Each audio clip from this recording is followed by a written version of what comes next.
en 1973 ba israélien babengisaka papa Diangenda. Babengisa papa Diangenda akende kuna akende ko visiter bango. Pe papa Diangenda atiela bango libanga pona botongi ya ndaku ya roi Salomo oyo erataka na tango akala. Tango papa Diangenda bakomaki iloko liboso bayebisaki nini ke basali 3 ans na mboka na bango mbula ebetaka te. Bayebisi yo oza mwana ya tata Kimbangu. Donc salisa biso mbula ebeta. Po bango bayebaki bonzambe na bango. Bayebiso toyebi bino. Toza na posa miracle salama na mboka oyo. Kutu bango bayebisaki soki miracle salami te mbula ebeti te. Lobi tongo tokobimisa bino na mboka oyo tokobengana bino. Target di wilayah lawan dengan dalam. Senjata-senjata ini merupakan ancaman serius yang mampu mengubah wajah perang regional.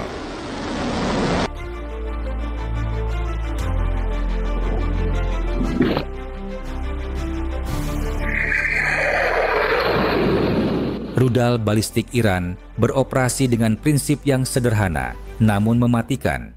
Meluncur, naik, masuk kembali, dan menghancurkan. Menggunakan sistem propulsi multitahap, rudal-rudal ini didorong ke atmosfer bagian atas sebelum terpisah dan meluncur kembali ke targetnya dengan kecepatan hipersonik. Varian paling mutakhir seperti rudal Emad dan Sejil dilengkapi sistem pemandu terminal. Jerusalem wana ya Israel esili ekotikala kozala lisusu te. Po wana Nzambe alingaki ezala nanu po ezali domaine ya Nzambe po te batambwisa christianisme na mokili mobimba. Mais tellement déjà basali yango batambwisi ya christianisme eyebani déjà. Tokomi siko na tango ya Molimo Mosantu. Donc Jerusalem akala ekozalaka lisusu te. Yango bozomona na ekoma na niveau ekomi wana po il faut esila. Soki Nzambe alinga sala likambo akotindaka pays mususu e attaquer pays oyo. Bango bazalaka ba homme fort mais makasi ezalaka lisusu te. Po na nini? Po basasu na pouvoir te. Gouvernement israélien tango baya komona ba mystère ya papa Diangenda en face. En tout cas, ndenge papa Diangenda nokiselaka bango mbula pendant 3 ans mbula ebetaka te. Ba mystère ya papa Diangenda tema ba yebi ke papa Diangenda azali Nzambe, ke tata Simon Kimbangu aza Nzambe. Eloko nini basalaki? Bayaka soutenir l'église kimbangiste. Bapesa mbongo epa papa Diangenda pona hôpital na biso ya Kimbantseki. Batindi pe na ba Israélien mususu baya kosala na hôpital na biso ya Kimbantseki. Nazotia ya bino image, bomo na ndenge ba Israélien bayaka, po baya kosala na hôpital. Et puis pe, naza kotia pe susu image mususu, oyo ba Israélien bayaka kotika drapeau na bango na nkamba Nouvelle Jérusalem. Po ba comprena na bango ke, en tout cas, Jérusalem oyo eza ya kala, ya sika, esika etongama eza na nkamba. Nde bango pe bayaka, baya kotika drapeau na bango. Toile de David, le fondateur de Jérusalem,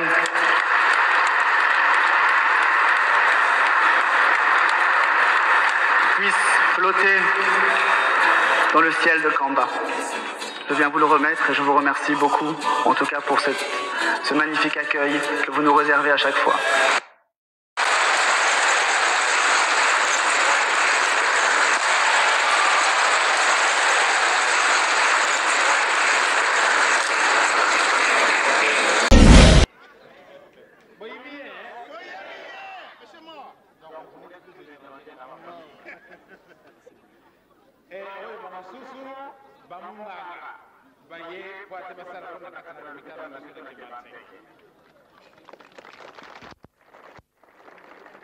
Na moni ndebo zana isengo te.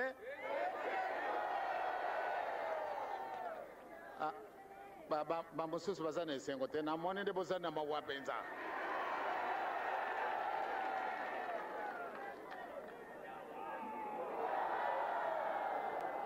Paya te. Pande kona bisu. Donc bango baye pointe basa na kati na l'hôpital na biso kuna na Kimanseke. Seka bako benga moko bo kankumu na bango. Eza mingi pona ba pasteur ba groupe de réveil. Il faut baye bakake Nzambe azalaka na Israélité. Nzambe azalaka na Congo.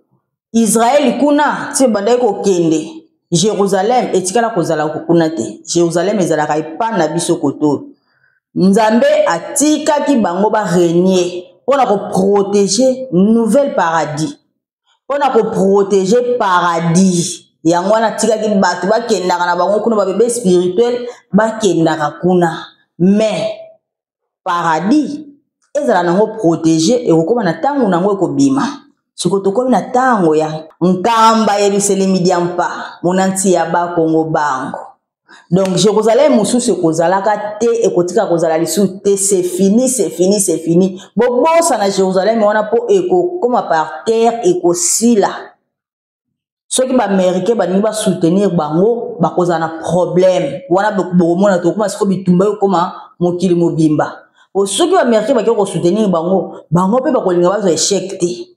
Bango pe siko ba pays mususu ba koya ko kotela ba iranais ba koya ko kotela bango ba pays mususu amba omona siko yo mokili yango place to koma na 3e guerre mondiale nde yango wana. Manifester son nom est papa Simon qui m'en vient gagner. Le Saint-Esprit vivant notre destin. Congolais, au nom de ton Dieu, il est chez toi, l'envoyé des cieux. L'Africain célébrait sa gloire. La lumière est née de votre histoire. Monde entier, adorez-le. Le Saint-Esprit, la reconnaissez-le. Alkama, il règne avec puissance. Papa Simon, ultime espérance. Yo, il a eu celui qui m'en a mis. Ah, qui m'en a mis sur la tête, hein. Bizarre, les moutons, c'est quoi, Bana? Ah, ça va. Mon côté, j'ai dit, Elomé, Nani Kumbaroyo, Otuna Baroyo, Bayekita.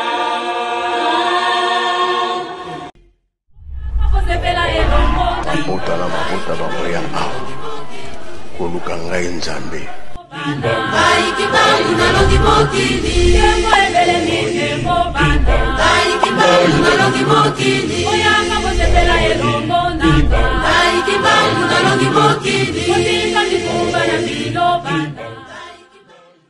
Okomba tata mwana mpe tata molimo santo. Bonjour et bienvenue chez nous. Merci Nabatutu Balingaka. Maman Francisca Kabalenda, la princesse d'Enkamba, Nouvelle-Jérusalem. J'espère que tout le monde va bien. Bana papa simoki kiangani bandeko na ngai moko pe naza bien.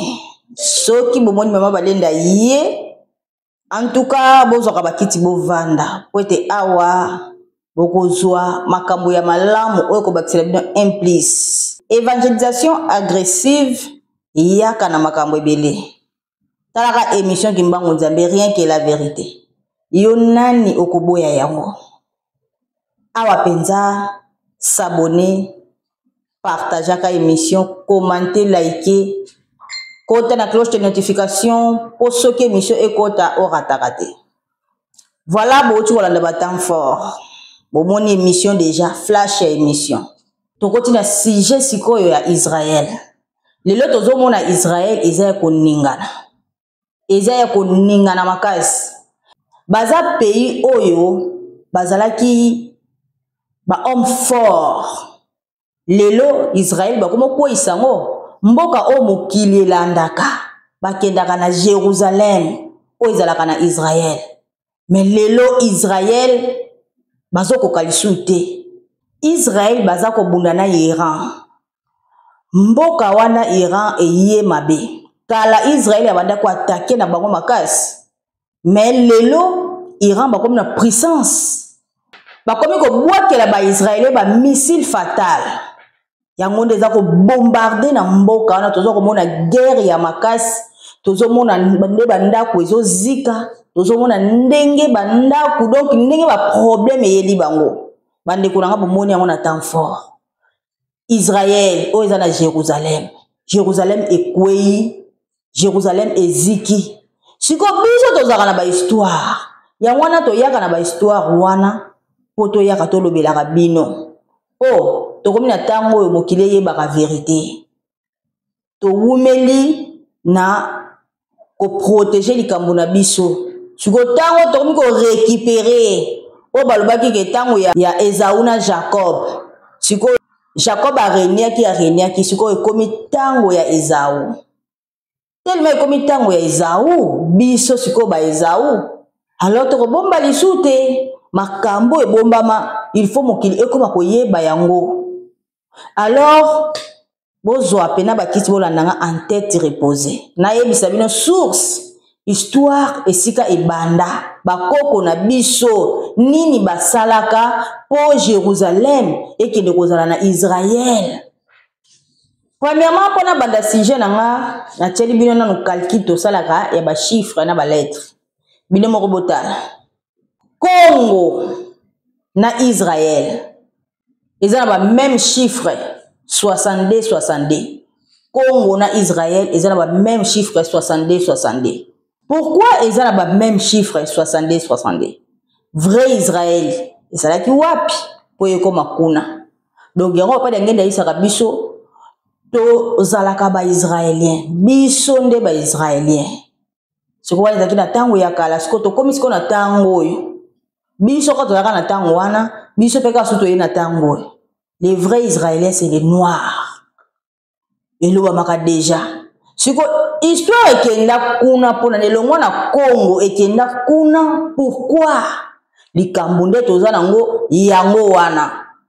Bandeko Israël na Éthiopie ezali domaine ya royaume Congo. Ndenge bakabo badaki na royaume Congo. Ebisaka bino mokili banda na royaume Congo. Esika dana eva bandai ko botela na mbanza Congo. Esika mokili botameli na royaume Congo na mbanza Congo. Siko bakoko na biso bazwaka histoire na biso christianisme. Basalaka transfert, ba transférer yango côté mususu. Ekende ko botela mbuma côté mususu. Pour côté oyo eza na paradis terrestre eza la secret. Yango tomona Israël basala Jérusalem et bota pena mbuma. Zamba pesa ki bango bénédiction apambola ki bango. Po mutu nyonso azalaka na idée ya kuna pour kamba paradis terrestre ezala nanu caché bazwaki moyen ya ko protéger yango nanu ti eko na étape oyo mokili ekoya ko sosola yango. À partir ya ebandeli Nzambe asalaki déjà programme, a tracaki déjà chemin na ye. Ninga bongiselaki calendrier na ye, bakoko na biso bakende Égypte. Nde bakomaka na Égypte bongo ekomaki na tango siko babandaki kobima. Po Égypte pene ekolaki, e bakoko na biso bakomaki kobima na Égypte. Tango bakoko na biso babimi na Égypte, ndambu bayeko kuzonga na Afrique centrale na mbanza Congo. Ndambu bakendaka Israël pona kobanda eta ya Israël. Mais babengaka yango Israël te. Babengaka yango Kanana. Kana nde babengaka yango.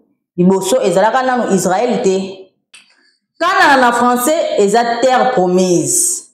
Na Kikongo Kanana. Bakoko na biso tango baye ko s'installer na Israël nde baye ko lo na siko enseignement ya christianisme o ezalaki judaïsme. Nde yango sikoyo baloni yango sikoyo na Israël.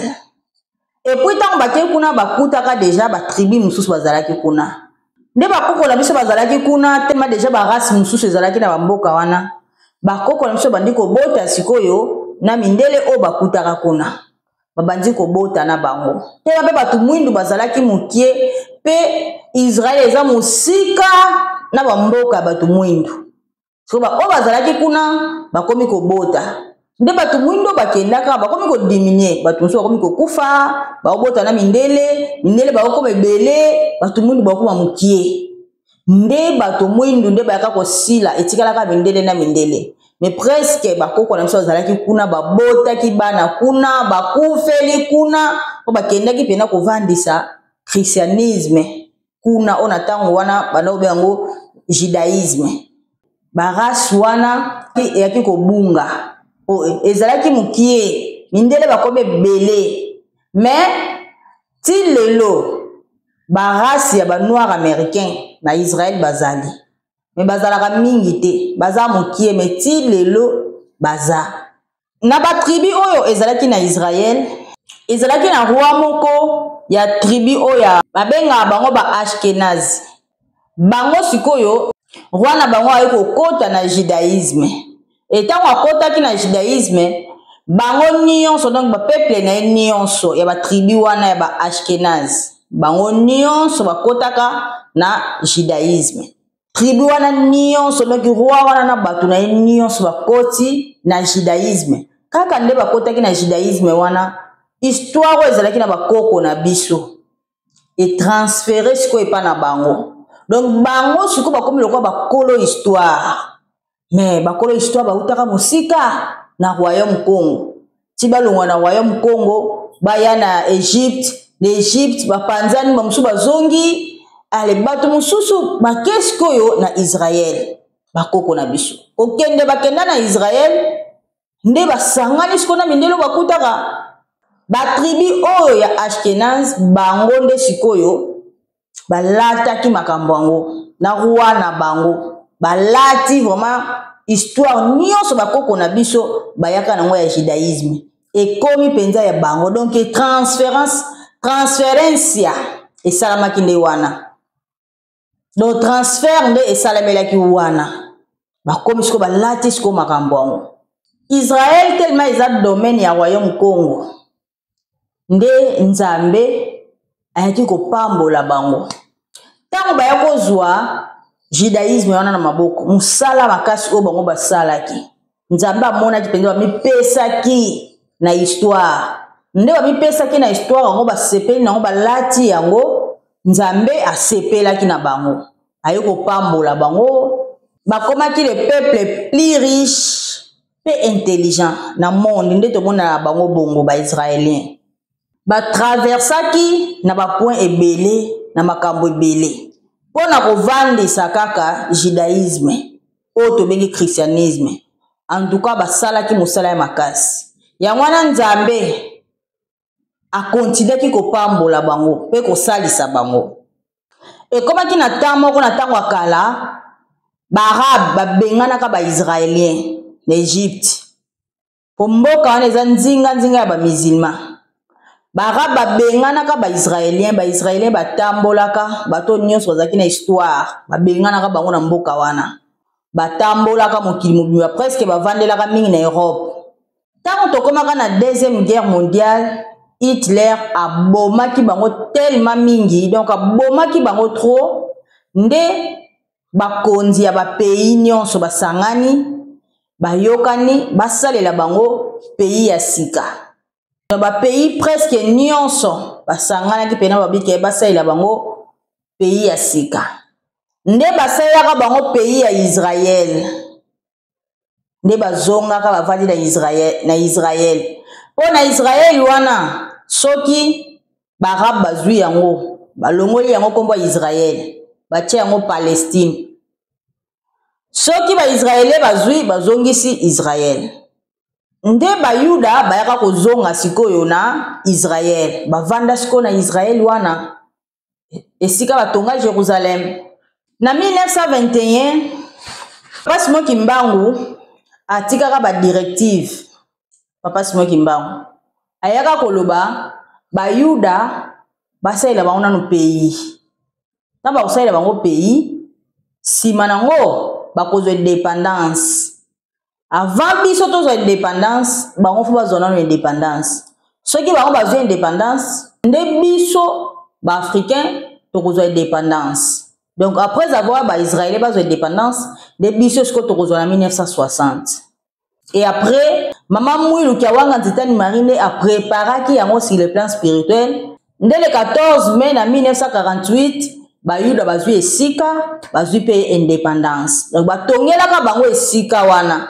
ba guerre wana Hitler tema bomaki bango mingi mindele bayoki mawa balobi non to sangana basangani ba pays de pays batongeli bango mboka na bango Israël déjà papa sibangi bango lobaki yango avant ke bayuda il faut batongela bango esika soki batongeli bango esika bazwi indépendance nde biso en 1960 tokozwa indépendance mama mulu pe ayeko préparer makambo yango tango préparer makambo yango ti bakoma le 14 mai 1948 bazwi indépendance ayeko vanda mboka na bango ya Israël nzambe abongiselaka bango et après na 1960 biso tozwi indépendance nde sikoyo bakonzi ya ba israélien tellement bayebaki que pouvoir eutaka na royaume Congo malgré bayebaka na bango penza mais ezalaki secret tellement ezalaki secret bango bazalaka toujours contact na papa Diangenda na papa Diangenda bazalaki en contact bandai ko solola mais ezalaki na ndenge ya politique ezalaki mabomba mimoko classifié donc batu bayebaka ngo te bango siko bazalaki en contact na papa Diangenda siko bango bayebaki déjà très bien indépendance na bango mama Mwilu nde apesaka bango yango wana na 1973 ba israélien babengisaka papa Diangenda babengisa papa Diangenda akende kuna akende ko visiter bango pe papa Diangenda atiela bango libanga pona botongi ya ndaku ya roi Salomo oyo erataka na tango akala tellement bayebi ke papa Diangenda za nzambe nde balingaki yende atia libanga na Israël nde babengisaka papa Diangenda tango papa Diangenda ayeko kende na 1973 papa Diangenda akomi kuna eloko basengaki lisusu eza nini po bango bayebaki makambo nyonso ya tata Simoki Mbangu makambo indépendance na bango mama Mulu apesaka bango basolaka na papa Diangenda mais makambo wana ezalaki secret tango papa Diangenda bakomaki eloko ya liboso bayebisaki nini ke basali 3 ans na mboka na bango mbula ebetaka te bayebisi yo oza mwana ya tata Kimbangu donc salisa biso mbula ebeta po bango bayebaki bonzambe na bango biso toyebi bino toza na posa miracle esalama na mboka oyo kutu bango bayebisaki soki miracle esalami te mbula ebeti te lobi tongo tokobimisa bino na mboka oyo tokobengana bino tosali 3 ans na Israël mbula ebetaka te toza na posa mbula ebeta donc papa Diangenda moko kutu atala bango nano akamwe taka nzamba bomba makana ye atali bango akamwe délégation papa Diangenda kendena bango siko bakomo kamwa taka biso bakimbangiste vraiment mususu bazaka ba mingi bazaba tanto plutôt ba comprendre na bango batata te bayebi papa Diangenda bayebi na bango kiaza nzambe mais moi eloko moko boye esalaki bango biso o awa so sambwe na biso so mbule beti te tokosuka wapi nde papa Diangenda ayebisaki bango tango bazokende kolala isi bango bokota bobondela papa Diangenda pe ke kokolala na ye tango bango bakoti babandi kobondela délégation ya papa Diangenda batie banzembo batie nzembo au témoignage au papa Elebe alobaka yango na journée ya la jeunesse batie nzembo nazaki pa na souci na zuwa parti wana mais na bosani date ya mardi à la jeunesse wana tellement pe ezara mingi ebele ko bando luka boy po mona ezara mo muke difficile donc na mona ki yango te mais na ngana tia yango pe na parti o papa Elebe bandai koloba abanda ko beta histoire yango papa Diangenda ki akoti na ye apesa bango esika malamu ya kitoko ya kolala nde papa Diangenda ki akikota na ye bango pe basangani na chambre moko batie nzembo babandi koyemba do batie nzembo avant prière banda batie na nzembo tango batie nzembo kaka ndenge nzembo ezo yemba wana nanu kutu babandi prière te mbula ebetaka te ebeti Israel ningana o penza ke banda kozela papa dia ngenda bazalaki ebele sikoyo bakonzi nyonso siko banda kozela papa dia ngenda tango papa dia ngenda kome loko aliboso bayebisaka ye 3 ans na mboka na bango mbula ebetaka te. Donc soki mbula ebeti awa te en tout cas tokobengana bino tongo po bango bayebi ba mystère na bango. Bayebi ba mystère bayebi ke papa dia ngenda za nzambe. Bayebaki très bien basololaka na ye déjà siko en huis clos mokili yebaka te. Tala kaka po batonga Jérusalem kuna me basengaka papa dia ngenda nde atia libanga. Mais papa dia ngenda isaka bango na kende na koya. Po déjà libanga déjà etiama na nkamba. Pona Nouvelle Jérusalem. Kuna tiaka te po déjà likambo wana kendaka pa na bango ekendaki kaka pona kaka ba protéger Nouvelle Jérusalem, ville sainte. Pour mokili eyeba nanu te. Mais bango bayebaki te papa dia ngenda pe boyaki koyebisa bango afungwamelaki bango te. Asaki na bango kaka même moral. Ba papa na biso batia nzembo ndanu babandi prière te mbule beta na Israël. Mboka ningana mbule beta ya makasi na Israël. Mbula ebeta na niveau moko incroyable. Bakoka te comment ça siko ba inondation. Et comment ça siko ba dégâts mbula lekaki tellement trop bayaka iso papa dia ngenda ayiko senga akanga mbula. De basenga papa dia ngenda akanga mbula papa dia ngenda pe akangi mbula. Mutu mwindu tellement yebi na histoire te aboya na ikaka. Menzo kande tozana ba histoire ba chose cachée batu bayebaka te. Tokomi nde na tango oyo ya ko révéler ya ko éveiller mutu mwindu ke makambo nyonso ezalaka na wana maboko na biso. Ba Israélien wana bayebi bonzambe ya batata. Bayebi nkamba, bayebi basekele. Il fallait que batonga temple ya Salomon. Mais bango balingaki papa dia ngenda tia libanga. Tellement papa dia ngenda tia libanga te, temple wana pe tongama te. Temple ya Salomon etongama te, papa dia ngenda tia libanga te. Tellement que tozana nkamba Nouvelle Jérusalem esika botongi ya temple. Ya nkolo Yesu ezali programme nde ezalaka deja ya nkamba moye atia libanga kuna ezalaki te. So eloko nini asalaki aprometaki bango kaka na kei menakoya kotia libanga. Tango papa dia ngenda yeko zonga nde mikolo nde kolala kolamuka eti ekomaki na tango papa dia ngenda tika kibiso. Tango papa dia ngenda yeko tika biso bango pe ba regretaka. O bango bazelaka etalaka kaka depuis 1973. Bazelaka papa dia ngenda mkola kozonga kuna po atia libanga po batonga temple ya Salomon. Mais esimbaka te po papa dia ngenda alingaki nani kofungwamela bango te likambo ya nkamba Nouvelle Jérusalem.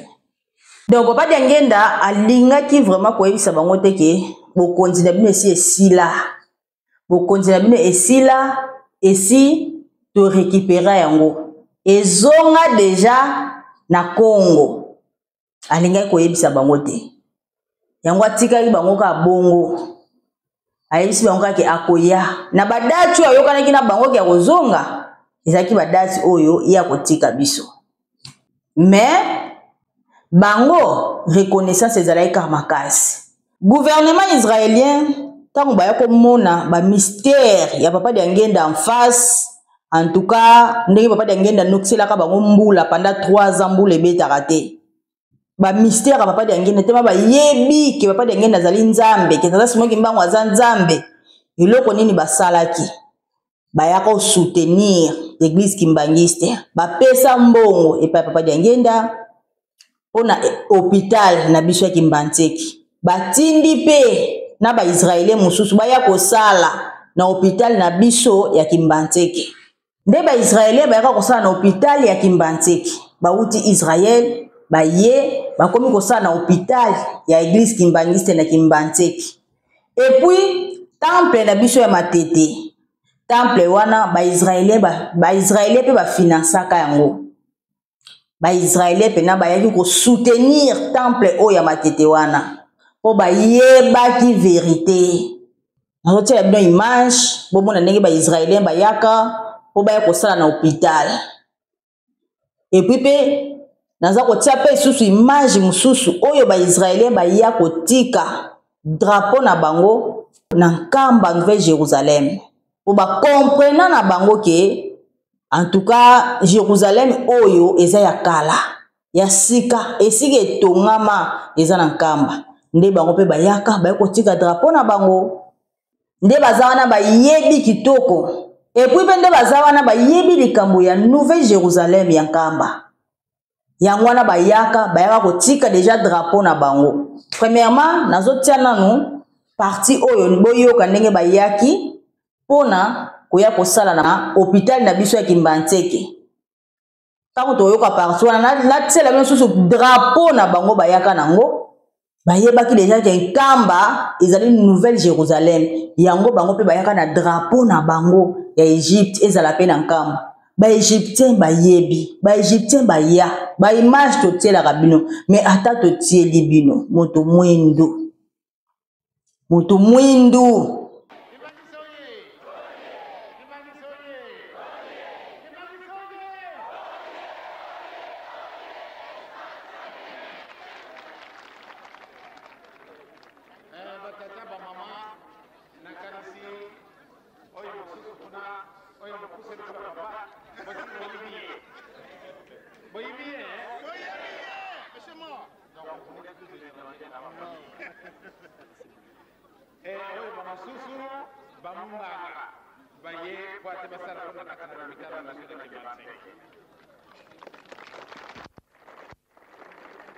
Na moni ndebo zana isengo te.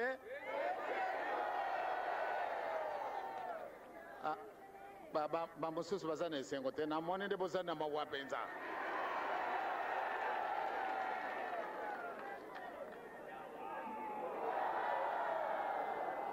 Bayate pande kona bisu.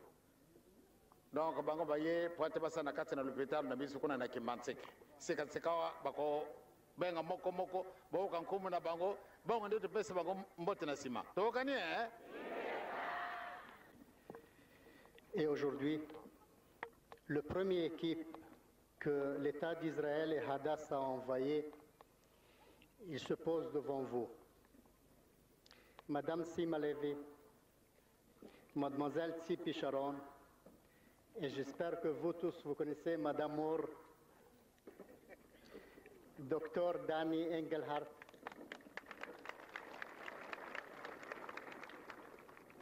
Monsieur Yossi Ida et Monsieur Moshe Harel.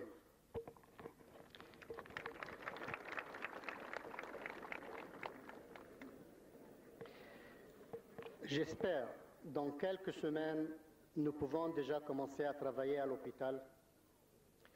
Et dans quelques semaines, le 2e ou le 3e de janvier, l'équipe médicale, 2 médecins et 2 infirmières vont arriver à commencer à travailler à l'hôpital de Kimbanguiste.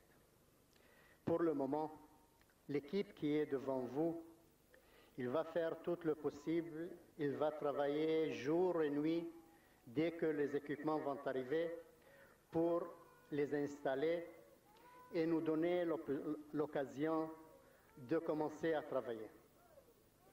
Je vous remercie vraiment à votre chaleureux accueil et j'espère, avec l'effort de nous deux, nous pouvons arriver à conduire un des plus modernes hôpitaux dans non seulement Kinshasa, mais même à Zaïre entière.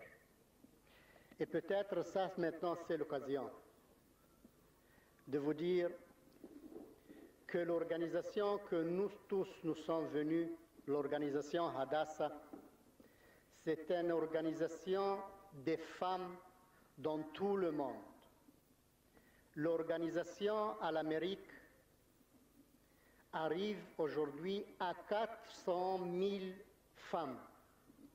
Ça, c'est une organisation des femmes qui font tout pour donner la santé au peuple. C'est l'organisation qui fait courir en Israël deux des plus grands hôpitaux dans tout le monde, les plus modernes. C'est Hadassah à Ein Karem et Hadassah à Mount Scopus. Avec l'argent de ces femmes, nous avons tous les équipements médicaux, nous avons tout le nécessaire pour faire courir des hôpitaux. Et avec cet argent-là, cette équipe, moi-même, et les équipes qui vont venir, et d'autres argent pour faire essayer à conduire l'hôpital à Kimbanseke. Maintenant, le rôle de Hadassah, plus ou moins, est terminé. Maintenant, ça commence votre rôle. Parce qu'un hôpital de 250 lits, c'est un monstre énormément grand que l'Église doit essayer de trouver des sources pour un très très grand budget.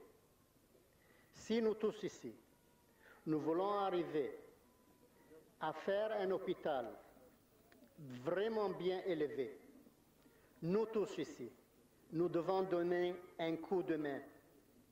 Le coup de main durant 10 mois que vous avez donné pour la construction, sans laquelle nous ne pouvons jamais réaliser cet rêve.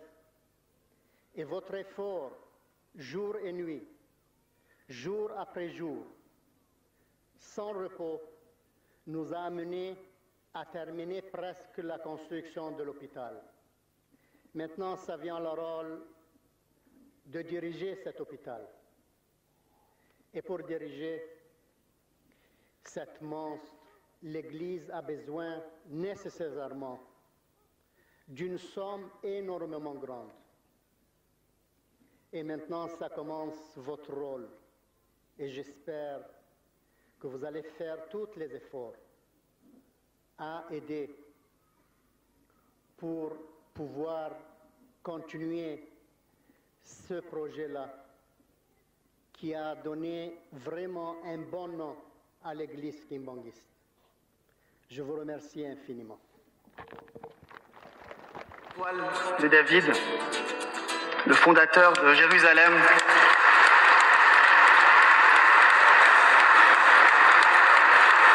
puisse flotter dans le ciel de Kamba. Je viens vous le remettre et je vous remercie beaucoup, en tout cas pour ce magnifique accueil que vous nous réservez à chaque fois.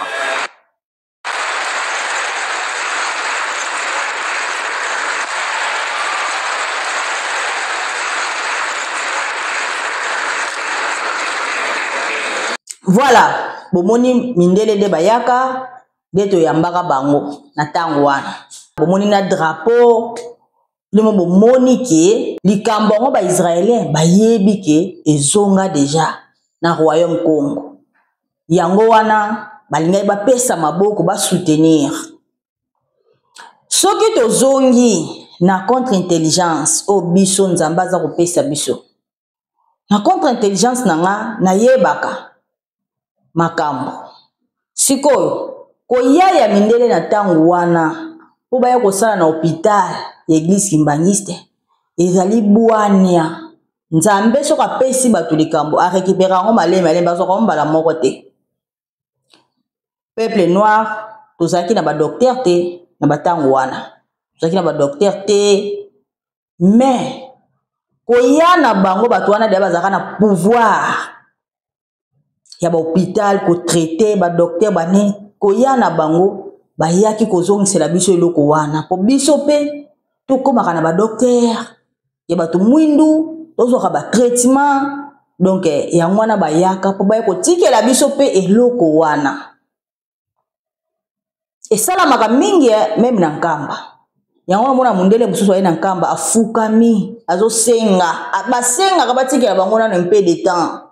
Oh, moni ki bakomi na suka bayaka kosenga mona mundele moko aye na nkamba mundele aye aza mokonzi ayako tike loko wana ya mutu mundi ya bokonzi wana bango bazalaka nango ndeti toza na bato na biso deja wa mama l'église kimbaniste bamindele oyo baza na domaine ya bato bakotaka na baocéan bamindele oyo basalaka pêche esengelaki mutu ne fiske moko aya oyo aza na domaine wana ntango aye akomika na nkamba pouvoir wana etikali mutu mwindu pe alati pouvoir po mutu mwindu azalaka na bwato me mayele wana ya komema bato kokende koluka mbisi nde mindele bazala nango makasi biso tozala nango mpenza te esengaka eyaka malembe nzambe asalaka bongo donc na ntango wana biso mpe tozalaka na badokter te wana kutu biso tozalaka nano na badokter te ntango biso toyei kozwa indépendance ti bamindele oyo nde bayaka wana ezalaki baya kotikela biso eloko wana yango oyo tokomona badokter makambo ebele esalama na nkamba bomona yango kaka bapaya baye boyebi te eloko nini baya kotika bango mpe omona bakoyeba te baye nkamba me baza na oyo bayaka kotika ne fiske ata mondele moko aniata soki aniati kaka atiki deja connaissance na parti ya baconnaissance oyo bango bazwaka etikali deja mpona bato mwindu donc yango wana nde esalama na place wana pena eza contre intelligence ya nzambe donc po comprendre yango fozaka biso Jérusalem wana ya Israël esili ekotikala kozala lisusu te po wana nzambe alingaki ezala nanu po ezali domaine ya nzambe po te batambwisa christianisme na mokili mobimba tellement déjà basali yango batambwisi ya christianisme eyebani déjà tokomi siko na tango ya molimo mosantu donc Jérusalem akala ekozalaka lisusu te yango bozomona na ekoma na niveau ekomi wana po il faut esila soki nzambe alinga asala likambo akotindaka pays mosusu e atake pays oyo bango bazalaka ba homme fort mais makasi ezalaka lisusu te po na nini po baza suna pouvoir te et puis bango esi bachanza bazalaka bato balingaka kolo yesu makasi banda kobondela mima totanga bible mais balingi makambo nkolo yesu te na Israël baboya nkolo yesu banda pe baboya nkolo yesu ebebela bango donc force nyonso bazala nango ezalaka lisusu te nzambe pe apesi mayele kote mosusu mpo na nini babeta bango po Jérusalem wana ekweya ntango ekokweya pene komi par terre totika na Jérusalem moko bango mpe baisraélien bakoma na bamagie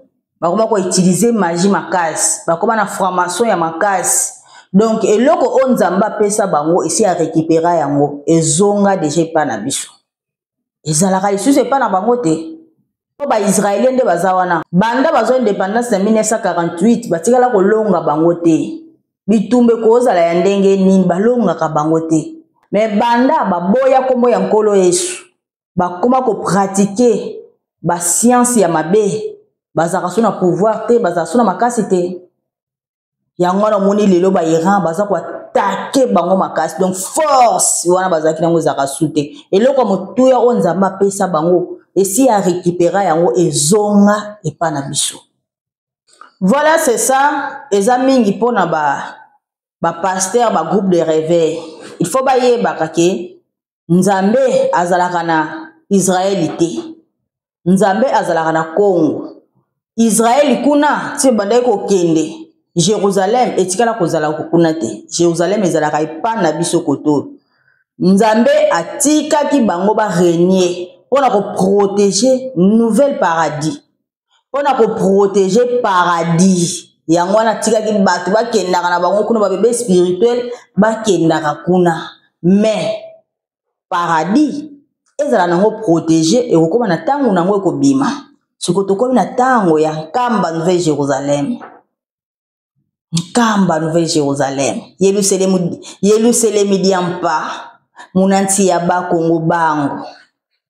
Nkamba Yerusalem diampa. Munanti ya ba Kongo bango. Donc Jérusalem mosusu ekozalaka te ekotika kozala lisusu te, c'est fini, c'est fini, c'est fini. Bobosa na Jérusalem wana po ekokoma par terre ekosila. Soki ba américain baningi ba soutenir bango bakozala na problème wana bokomona to koma siko bitumba yokoma mokili mobimba. Soki ba américain bakoko soutenir bango pe bakolinga bazo échec te. Bango pe siko ba pays mususu bakoya kokotela ba iranais bakoya kokotela bango ba pays mususu ambo omona siko yo mokili yango place to koma na 3e guerre mondiale nde yango wana. Po ba israélien bazana bango normalement bazaba américain. Bazalaka ba américain. Do bazana bango ba américain. Yango wana bango pe bakolinga te. Basilisa bango bongo bakolinga pena pe ba américain pe bakolinga baya ko attaquer. Soki ka baye ko attaquer, c'est fini. To continue la guerre mondiale. Donc to bonga maka déjà. Guerre wana ti to ka ba guerre mondiale. Ti balobaka la première guerre mondiale, deuxième guerre mondiale biso en Afrique. Wana bakoko na biso bazana bango bafanda na bango kimia bayo kaka na musika. Makambo ezoleka makasi po biso to musika to mona kaka moni loko ekomi epa na yo te o senti douleur nango te. Ba o baza kuna nde bazoka douleur nango. Pasi o ezoleka na Israël. Pasi. Do bakomi ko kimi ezali susu te. Alors, esengela ka sala mabongo Nzambe to comme na temps mususu na isa kimwe bandeko 2025 aussi kwa 2026 makambo minene ko sala Nzambe aza ko se manifester na ba niveau moko ya kanda makasi. Alors to luka to banga Nzambe to yeba source soko yebi source ya nkamba te bino bat boboya kankamba bofinga kankamba boza ko niye nkamba me nkamba wane ko yamba mokili mobimba kaka ndenge bofinga ka bochola ka boboya kango yango peza ko tombwama siko bino bosuka wapi onkamba basisa ngote eza mungu ate bochango na mai po esila te ata bolobi mabe yango zo tombwama kaka eko tombwama tina au niveau po Nzambe avandi kuna Nzambe boke kotufe bokosa ka bato eza yete ye paza ko mata kaka tango bino bokosa bato ye paza ko tombwama kaka azokoma ka likolo bandeko nanga salama yele nzembo moko ezo yemba mamikolo oyo ezo bomanga nzembo wana fona ti angona na ibitena na yemba ki yango na ti angona eza kitoko makasi Maintenant il est là manifesté, son nom est Papa Simon Kim Bamoukiangani, le Saint-Esprit vivant notre destin, Congolais au nom de ton Dieu, il est chez toi, l'envoyé des cieux, Africain célébrer sa gloire, la lumière est née de votre histoire, monde entier adorez-le, le Saint-Esprit la reconnaissez-le. Alkama, il règne avec puissance. Papa Simon, ultime espérance. Alkama, si t'es donné, nouvelle Jérusalem sur cette terre. Dieu a choisi Sion et son nom vit encore. Simon, Simon, Bamoukiangani. L'Esprit Saint est venu, il n'est venu seul, mais il est là. Congolais, au nom de ton Dieu, il est chez toi, l'envoyé des cieux. Africain, célébrer sa gloire. La lumière est née devant l'espoir. Monde entier, adorez-le, le Saint-Esprit, reconnaissez-le. Il règne avec puissance. Papa Simon, ultime espérance. Papa Simon, ultime espérance. En tout cas, bandeko nzembo oyo bomanga na yo kango nakoka ata 50 fois la journée. Oh là là là là, moi suis yemba nzembo oyo. Boyebi nga motango na vandi na moi inspiration elobi na nga mwana mwasi oyo aza moni bana basi oyo bazaka likolo na Nzambe wana Lucifer aza na ko conduire bayembi nzembo likolo siko tango Nzambe akaboni na Lucifer abwaki Lucifer na se bato oyo bakendaka na Lucifer abwakaka bango banetre pe nzambe abwakaka bango siko mwa moso yembaka nzembo ye nzambe abwakaka ete po ye aponamaka na ngambo ya nzambe ye azalaki na ngambo ya nzambe nzambe nayebi ye pe te me naza deja na makambo na ye ye siko atikalaki na ngambo ya nzambe ntango atikali na ngambo ya nzambe tokomi siko na ntango oyo tolakisa mokili nzambe aza wapi tokomi na ntango oyo mokili eyeba nzambe kati na biso nde siko baange wana batikalaka na molimo mosanto likolo bakomi kobimisa banzembo nzembo oyo mais franchement namona lokola moto ayembi yango ezalaki nzembo moko boye ezalaki deja na ndenge ya na molimo ezalaki deja baange na molimo me batindeli babwakeli biso yango na se taka kolo nango azomona na pete ayeba na position te mais te eza baange oyo batikalaka na nzambe ntango ya molimo mosanto nde sikoyo baange wana sikoyo bakomi kose manifeste nazoyeba ye naosanti mpo tovandaka na bango likolo tozalaka na bango toza koadore nzambe sikoyo nga sikoyo nazalaka ange moko akanda mingi nayaki matata pembeni ya nkolo yesu sikoyo pembeni ya papa mbenza nga nde munabenganaka satan donc yango wana nga mpe na yesu awa susu nakanga ye lisusu nga na ye tokosuka wana se ekoyinda nga so nakwesi satan te lobaki na balenda te oyo eza ebande siko nzembo oyo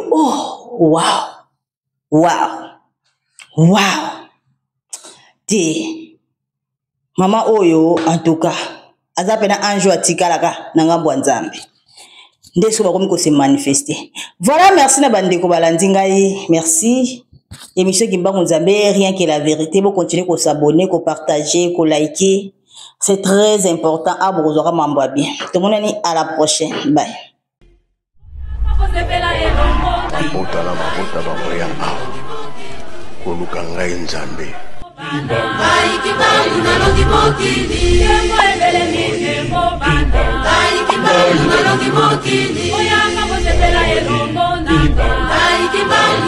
Mokili